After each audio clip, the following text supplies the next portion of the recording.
you see a guy dressed in a well-fitting suit and you think he's well suited for you, and you're like, oh God, if you give me this guy, the way his voice trembles when he sings that hymn of mine, I'd say thank you to you every day.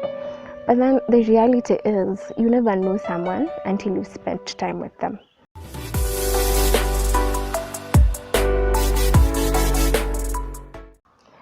My name is Stephanie Nyatichi Bororio. I'm in the School of Education. Looking forward to being a Kiswahili and CRE teacher. I joined Moi University on the 7th of September 2015. A few days after the rest of us joined, I missed orientation, church orientation, as well as the school's orientation. But still I found my way around with the help of people in church. Light Bearers is a unique group. For me, the name means that we're supposed to bear the light. Light is beautiful. It makes darkness go away. It is something that gives hope. So for me, it means as a person or as a group, we're supposed to still give hope to people around us, to not despair in a world filled with darkness.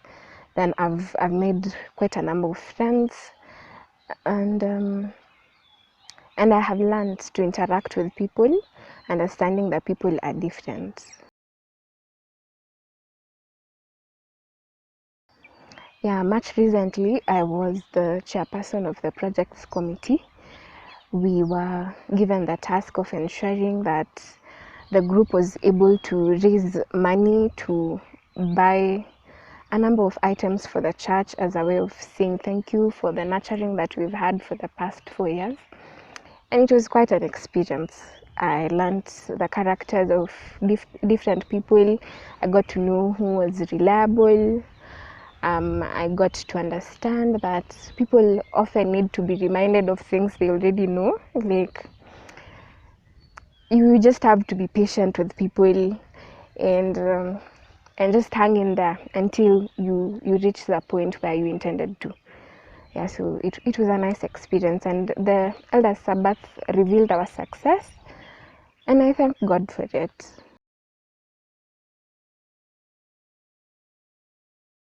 As a committee, we met quite a number of times. We asked people, the members of Light Bearers, what they thought would be fit for the church, and we decided to do a little something for as many departments as we could for the church.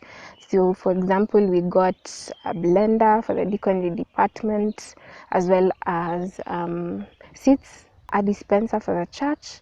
We also bought 3 microphones for the PA desk, and we also remembered to appreciate the people that have really taken care of us. That was Pastor Dan Mercy, our guest speaker, Elder Olwatch.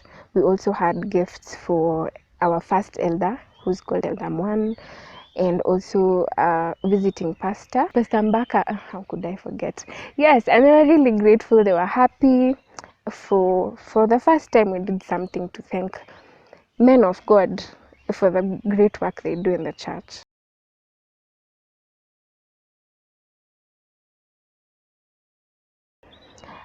For us, we really needed to do something for him because most of the time we rely on religious persons for advice. We rely on them to just be there and see that things are running. But for the first time, we wanted to show Pastor that we love him, we appreciate the work that he's doing, we appreciate the fact that he's always there, and people should always remember to do that for their pastors and elders and other leaders in the church. The fact that we like mentioned their names, we were specific. These are the people we want to say thank you to today. We could have done this for everybody else, but then for now, allow us to do something for those people. So that was our thoughts on the same, and we did so much for the church, or in a little sense, but still we felt other than doing this for the church at large, we could at least do it for individuals as well.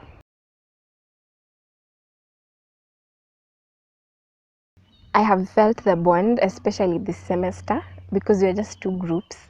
And for first years, it's a first kind of interaction. Like you want to know their names, where they're from, what do they do. But for fourth years, you know someone. You've been seeing them around, but then now that the church is much smaller, you get to interact with them on a personal level, and it's been much easier to know them. For example, during the week that we were preparing for the Elder Sabbath, I made many new friends, people that we cooked with chapo until 1 a.m., people we got rained on together as we went to purchase a few items for the day. I mean, I got to understand that there are people who get pissed off easily, there are others who laugh their problems away and they are cool.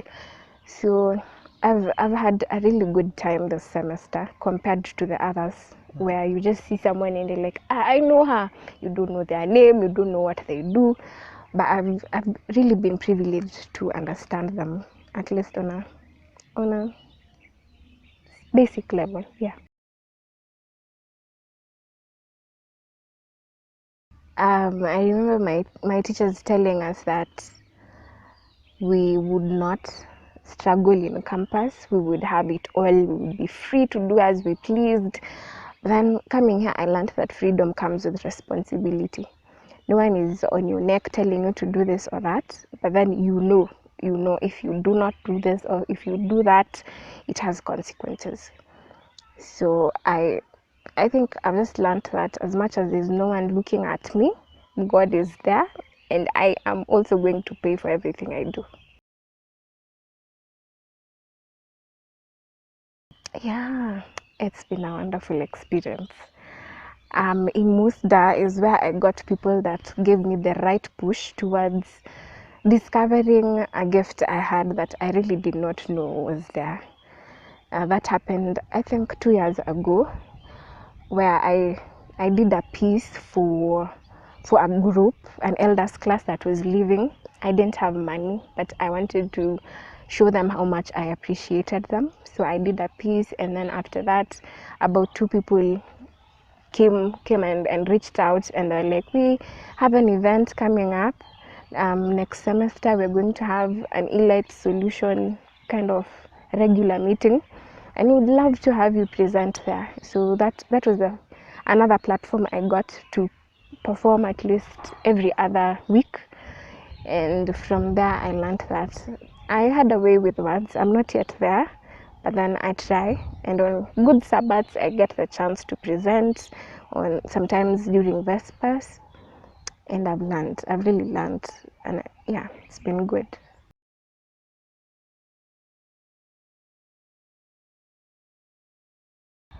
I think they should, if there's a way of preserving what they've done, they should. For example, if it's poetry, write it down. If you can write it down, the opportunity might not be there today, but then tomorrow it will definitely come. For example, I've been invited to platforms that are not necessarily Adventist places, but you can even get invited to corporate events. So if you have something stored, there's always a day you're going to retrieve it and use it. So just be ready. Be ready is the word, actually. Those are the right words to use always. Be ready. When you're given the chance, take it and do your best. Because the Bible tells us that every good gift comes from the Father. So it is my way of thanking God for being God. I mean, if I do poetry only for entertainment or just like a pastime, I feel it is a disservice to my God and to my family. I hold my family's name in very high esteem. So I really do not want to let God down, my family and myself. I don't want it to change. I will still use my talent in church and in other events as well, but not in places that bring any dishonor to God. Madam Ingrid. Thank you. Yeah. Yeah. And we would like to watch you more, see more of your pieces. Yeah. Do you have plans to do something that will show us what you're preserving? Yeah. Plans are there, and God willing, next year I would love to have my work on YouTube. People are always on some kind of social media space nowadays. So if I could get my work out there, I know I'll finally gain the exposure that I need. And then along the way, I could get something money wise, and start doing this as a not business per se, but something that generates income as well as building me. Yeah. How passionate are you about this? Is it something that you'd actually put what you've studied for in campus aside and go like, I want to do poetry in life as my main work and teaching as a hustle? That could be something I could think of. That doesn't mean I do not like teaching or love teaching. It's just that uh, recently I've been looking around my class. We are many. I mean, the output from this university is huge. And imagine this is just one university. So if I do not have a chance to teach immediately after school, I could do poetry as a main thing in the time being, but I know I really would have to teach for myself. It's not even for anyone else. I just love teaching. I'd still have to do it. I have a line for you. Hmm. Um,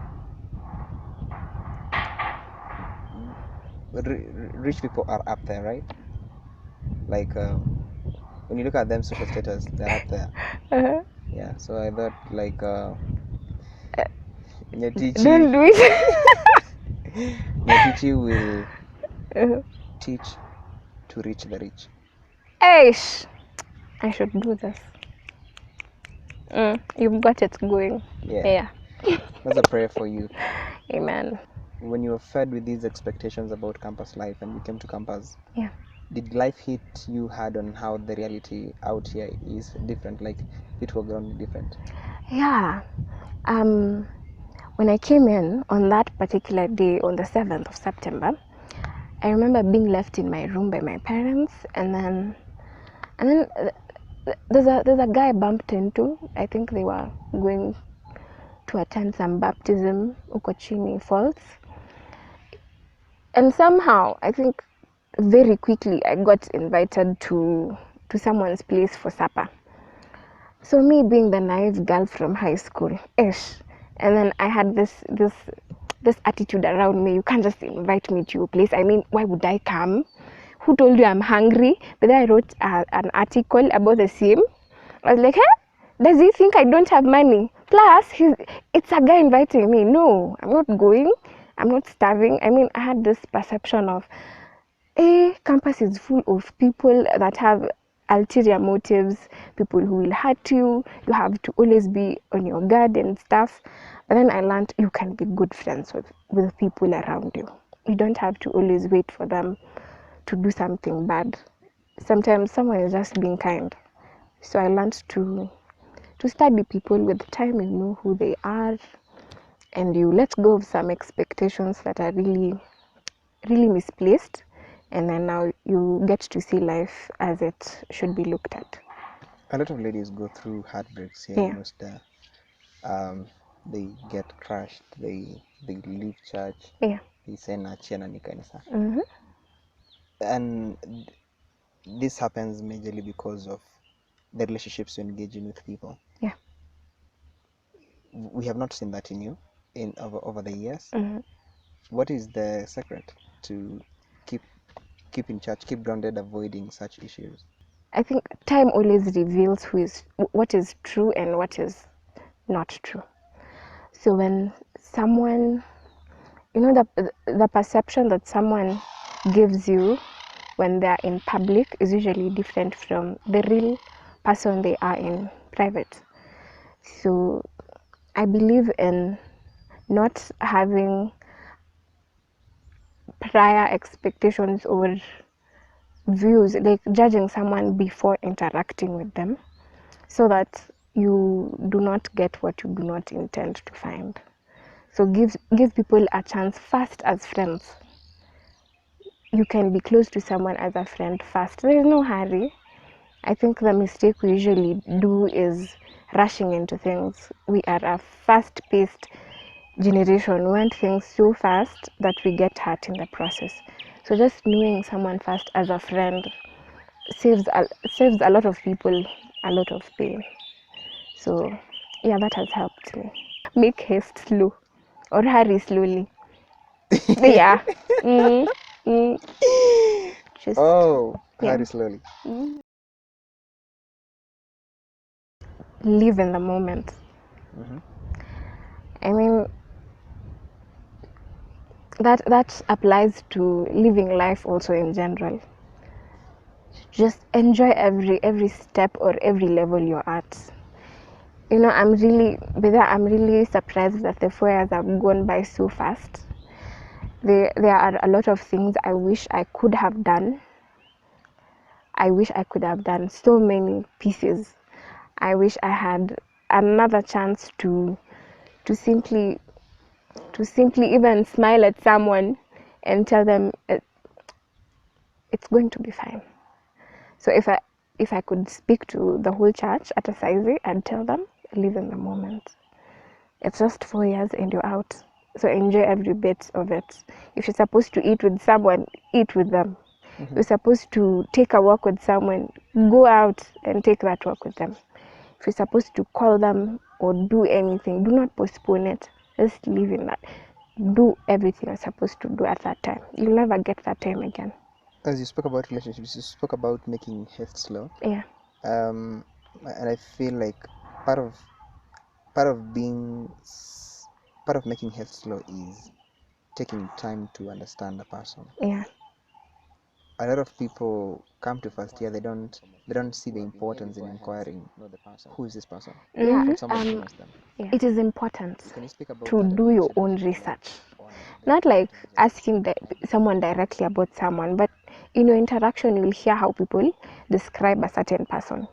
You know, the kind of clothes we wear as Adventists put out a certain kind of message about ourselves. For example, men love to have suspenders and bow ties. You see a guy dressed in a well-fitting suit, and you think he's well-suited for you, you know? And you're like, oh God, if you give me this guy, the way his voice trembles when he sings that hymn of mine, I'd say thank you to you every day. But then the reality is, you never know someone until you've spent time with them. And when you're fresh in campus, you like gold, because the rest of us have seen each other so many times. You don't even look good anymore. So inquire from people and just take your time, learn the person, ensure you know how they are when they're happy, plus when they're angry, so that you don't surprise yourself. You get into something and you're like, hey, I thought this was paradise. Then boom, it's hell. Yep.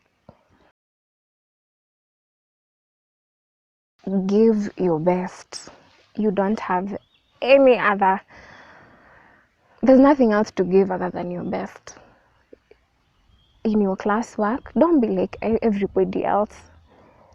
It sucks to be like everybody else. Like everyone is coping, let's do this. Everyone is not doing the assignment 20. Everyone does not feel like coming to church because it's cold. Yeah, let's sleep. Be different. Even if you stay in a room that has 6 people and they're all dirty, it won't hurt for you to be clean. Even if no one comes to church and it's just the 2 of you, come to church. Give your best. Don't shame your village. Just do your best. Do your best. And have fun as well. Having fun saves you from all the stress that campus could give you. Good fun. Yeah.